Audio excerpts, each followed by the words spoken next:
नमस्कार, वर्मा स्टोरीज में आपका स्वागत है। मैं हूं आपका दोस्त विवेक वर्मा। हम इंसान भी कितने अजीब होते हैं ना।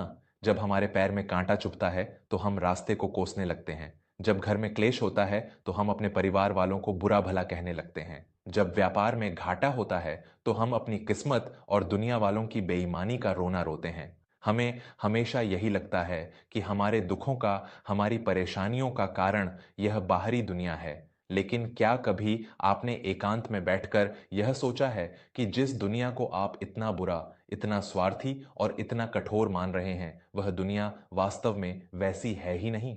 क्या हो अगर मैं आपसे कहूं कि यह दुनिया तो बस एक खाली कैनवास है और उस पर जो चित्र आपको दिखाई दे रहा है वह किसी और ने नहीं बल्कि आपके अपने मन ने बनाया है। आज मैं आपको हमारे प्राचीन ग्रंथ तैत्तिरीय उपनिषद के एक ऐसे गूढ़ और अद्वैत रहस्य की कथा सुनाने जा रहा हूं जो आपकी आंखें खोल देगी। यह कहानी सुनने के बाद आप कभी किसी दूसरे इंसान को, परिस्थितियों को या इस दुनिया को अपने दुखों का दोष नहीं देंगे। तो चलिए, मन के इस अद्भुत और रहस्यमयी सफर पर चलते हैं। सूर्यपुर नाम का एक बहुत ही सुंदर और खुशहाल नगर था। इस नगर में एक बड़े ही प्रसिद्ध कपड़ों के व्यापारी रहा करते थे, जिनका नाम था राघवेंद्र। राघवेंद्र के पास किसी चीज की कमी नहीं थी। उनका व्यापार बहुत दूर दूर तक फैला हुआ था। घर में धन धान्य के भंडार भरे थे और उनकी पत्नी कल्याणी एक बेहद शांत, समझदार और संस्कारी महिला थीं। उनकी एक छोटी सी प्यारी बेटी भी थी, जिसका नाम था मीरा। बाहर से देखने वाले को राघवेंद्र का जीवन किसी स्वर्ग से कम नहीं लगता था, लेकिन सच्चाई इसके बिल्कुल उलट थी।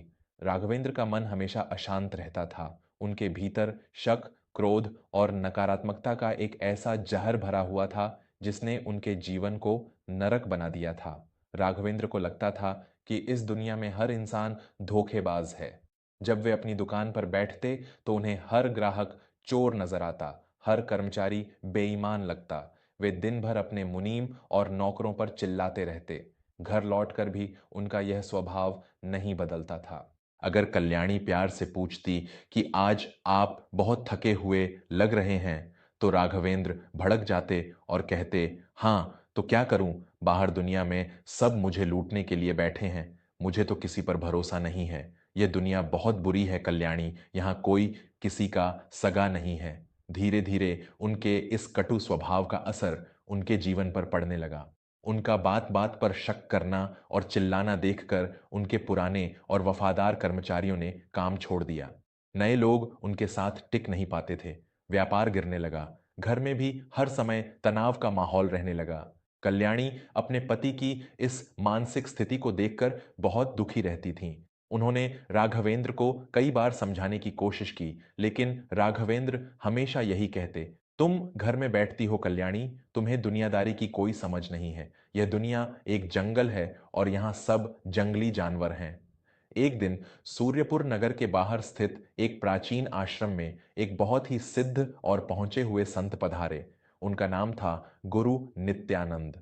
गुरु नित्यानंद वेदों और उपनिषदों के प्रकांड विद्वान थे। कल्याणी को जब उनके बारे में पता चला तो वे किसी तरह राघवेंद्र को मनाकर उनके पास आश्रम ले गईं। आश्रम का वातावरण बहुत ही शांत और पवित्र था। गुरु नित्यानंद एक वट वृक्ष के नीचे ध्यान मग्न बैठे थे। राघवेंद्र ने जाकर उन्हें प्रणाम किया, लेकिन उनके माथे पर वही पुरानी सिकन और चिड़चिड़ापन था। गुरुजी ने आंखें खोलीं और राघवेंद्र की ओर देखकर एक सौम्य मुस्कान के साथ बोले, कहो पुत्र, तुम्हारे भीतर यह कैसा तूफान चल रहा है? बाहर से इतने संपन्न होकर भी भीतर से इतने दरिद्र क्यों लग रहे हो? राघवेंद्र ने अपनी भड़ास निकालते हुए कहा, गुरुजी, मैं दरिद्र नहीं हूं, यह दुनिया बहुत दरिद्र है। यहां कोई ईमानदारी नहीं बची। लोग स्वार्थी हैं, मक्कार हैं। मैं चाहे कितनी भी भलाई कर लूं, लोग पीठ पीछे छुरा घोंपते हैं। भगवान ने इस सृष्टि को इतना बुरा क्यों बनाया है? मुझे इस दुनिया से, यहाँ के लोगों से नफरत हो गई है। गुरु नित्यानंद ने राघवेंद्र की पूरी बात बहुत शांति से सुनी। फिर वे मुस्कुराए और बोले, राघवेंद्र, तुम जिस दुनिया को कोस रहे हो वह दुनिया तो वैसी है ही नहीं जैसी तुम देख रहे हो। राघवेंद्र को गुस्सा आ गया। वह बोला, क्या मतलब गुरुजी? क्या मैं झूठ बोल रहा हूं? मैंने खुद लोगों के धोखे सहे हैं। मैंने इस दुनिया का असली और कड़वा रूप देखा है। गुरुजी ने कहा, मैं तुम्हारे अनुभव को नहीं झुठला रहा हूं राघवेंद्र, लेकिन तुम जिसे दुनिया कह रहे हो वह वास्तव में तुम्हारी दुनिया नहीं है। चलो, मैं तुम्हें एक सत्य से परिचित कराता हूं। गुरु नित्यानंद राघवेंद्र कल्याणी और छोटी सी मीरा को लेकर आश्रम के पिछले हिस्से में गए। वहां एक बहुत ही प्राचीन और अद्भुत गोल इमारत बनी हुई थी। गुरुजी ने बताया कि यह सहस्त्र दर्पण मंदिर है। इसके अंदर एक बहुत बड़ा कमरा है जिसकी दीवारों, छत और फर्श पर हजारों छोटे बड़े शीशे लगे हुए हैं। गुरुजी ने राघवेंद्र से कहा, जाओ राघवेंद्र, इस कमरे के अंदर जाओ और देखकर आओ कि वहां क्या है। राघवेंद्र अपने उसी चिड़चिड़े और गुस्से वाले स्वभाव के साथ भारी कदमों से उस कमरे के अंदर गया। जैसे ही वह कमरे के बीचों बीच पहुंचा और उसने चारों तरफ देखा तो वह बुरी तरह घबरा गया। उसे अपने चारों तरफ हजारों लोग दिखाई दिए और वो सारे लोग बहुत ही गुस्से में थे। सबकी त्योरियां छड़ी हुई थीं, सबकी आंखों में नफरत थी और सब घूर घूर कर राघवेंद्र को ही देख रहे थे। राघवेंद्र ने गुस्से में अपनी मुट्ठी बांधी और हवा में मुक्का लहराया। जवाब में उन हजारों लोगों ने भी अपनी मुट्ठी बांध ली और उसकी तरफ मुक्का तान दिया। राघवेंद्र को लगा कि यह कोई मायावी कमरा है और यहाँ मौजूद ये हजारों लोग उस पर हमला करने वाले हैं। वह डर और गुस्से से कांपता हुआ तुरंत बाहर आ गया। बाहर आकर वह हाँफते हुए बोला, गुरुजी, ये कैसी भयानक जगह है।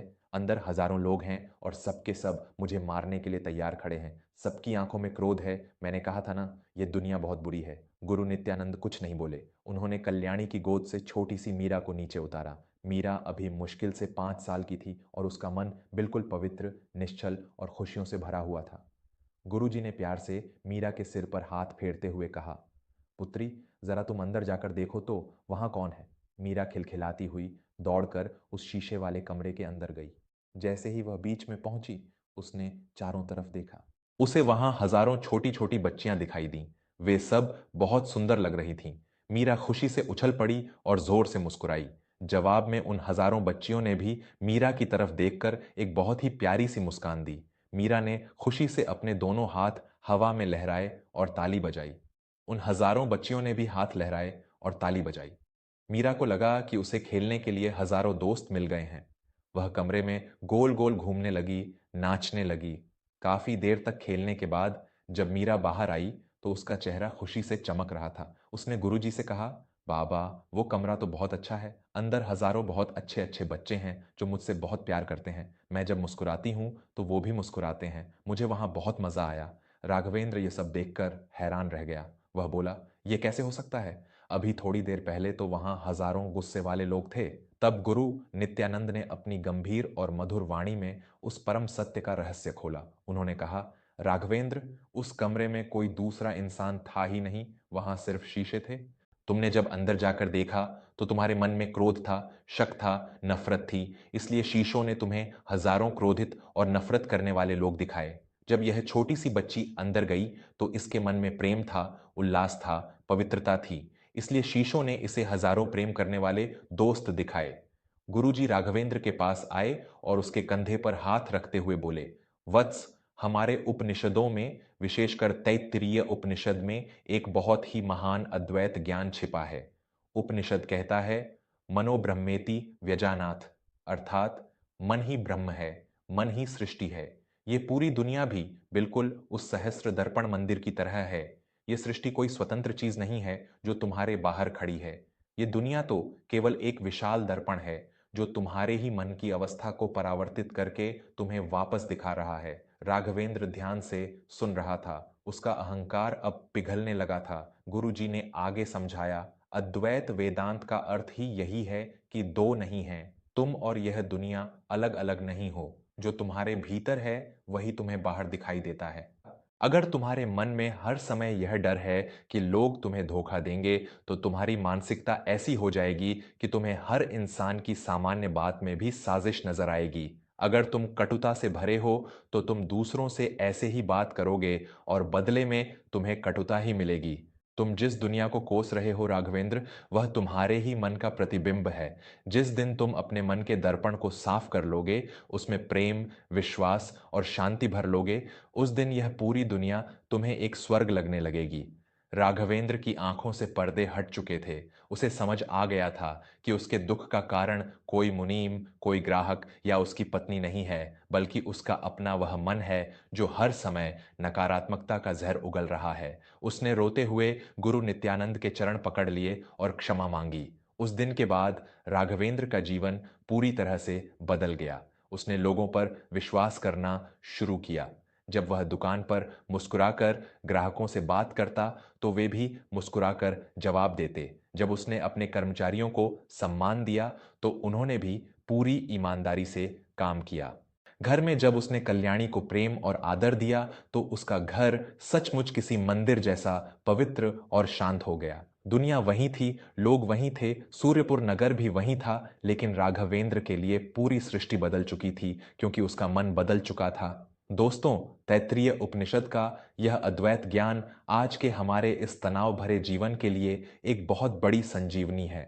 हम पूरी जिंदगी बाहर की दुनिया को सुधारने में, लोगों को बदलने में और परिस्थितियों से लड़ने में निकाल देते हैं। हमें लगता है कि अगर फलां इंसान बदल जाए, अगर मेरी नौकरी बदल जाए, अगर मेरे हालात बदल जाएं, तो मैं खुश हो जाऊंगा। लेकिन सच्चाई यही है कि जब तक आपका अपना मन अशांत है, तब तक आप चाहे किसी झोपड़ी में रहें या किसी महल में, आपको हर जगह कांटे ही चुभेंगे। और अगर आपका मन शांत है, आपके भीतर प्रेम और करुणा है, तो आप एक रेगिस्तान में भी फूलों के खिलने का आनंद ले सकते हैं। भगवान ने हमें यह दुनिया दुखी होने के लिए नहीं दी है। उसने तो हमें एक कोरा कागज और मन रूपी कलम दी है।